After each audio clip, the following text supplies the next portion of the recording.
Hello, Amar. I think this week there's been the elections in Israel, and from what we gather, it has been another victory for Netanyahu.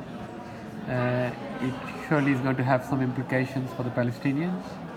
I think, first of all, I want to ask you what you think. Uh, uh, the what do you think about the campaign itself? And I think before you do that, could you just introduce yourselves and see how you link to Palestine? Thank you, Naeem. My name is Amar Saleh. I am Palestinian stateless twice refugee. My father was born in Palestine in 1948 and was displaced. He was born in 1944, and was displaced in 1948 and fled to Syria along with his siblings and parents.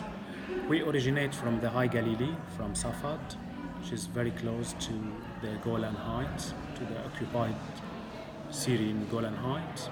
I was born and raised all my life in Syria, and I was working with refugees, with UNHCR. Then I was awarded with a scholarship in the UK in human rights and refugee law. Regarding the Israeli elections and winning of Netanyahu, the campaign itself, it was racist and against human rights.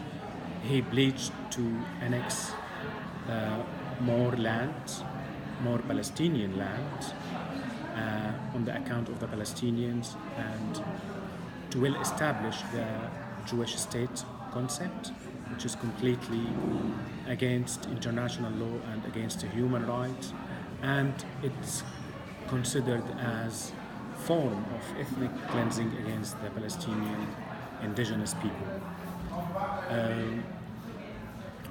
I'm sure that the winning of Netanyahu will have bad effects on the Palestinian situation in terms of right to a land, in terms of the right of return, in terms maybe in the treatment of the Palestinians in the future, which will worsen the treatment of the Palestinians and will create a new fact on the ground. And actually, who will pay the price are the Palestinian people, because they have no national protection. They are not equally treated, and they don't enjoy the same rights as Israeli do. Coming to the next point, which is the effect of the Netanyahu winning on the Arab situation, the recognition of Israeli sovereignty on the Golan Heights by Trump is one of the examples. It means that Israel is on its continuous actually behavior in occupying more land and expelling indigenous and replacing them with settlers, and all that again is against international law, and building settlement in other people's land is against international law and will lead to actually to unexpected serious conflicts. It will actually deepen the conflict. It might militarize the conflict more than it is nowadays. I expect more attacks on the neighboring countries, including Syria, Lebanon, maybe Iraq. I think Israel, the Israeli situation or Netanyahu situation, go for war, not for peace, because there is no even single sign for the far-right government of peace initiative. They rejected the peace initiative proposed by the Arab League in 2003. They rejected any negotiations with the Palestinians. They are blockading Gaza since 12 years. Gaza under blockade since 12 years, and blockade is a form of aggression. It's not only blockade, it's a form of aggression and form of deprivation, and using blockade as a mean of war or a mean of oppression and persecution against the Palestinian people. On the third point, I think the effects of Netanyahu winning on the international level is very serious as well. It's motivate and incite the far right movement to well establish the theory of God chosen people and the theory of inferiority and superiority, and that's what we witnessed in New Zealand and what happened to peaceful worshippers who were killed on the hands of one terrorist, I would say. And the act was motivated actually by the hate speech against Islam and against Muslim people. Finishing up, I think we need wise leaders, wise, effective leaders to establish peace in the Middle East, to give the Palestinians their right, which is to be treated equally and fairly like others. Israel deprived the Palestinians from basic human rights, right to a country, right to a return to your homeland. I mean, I am, as a Palestinian, I feel jealous when I hear other people saying, I'm going home.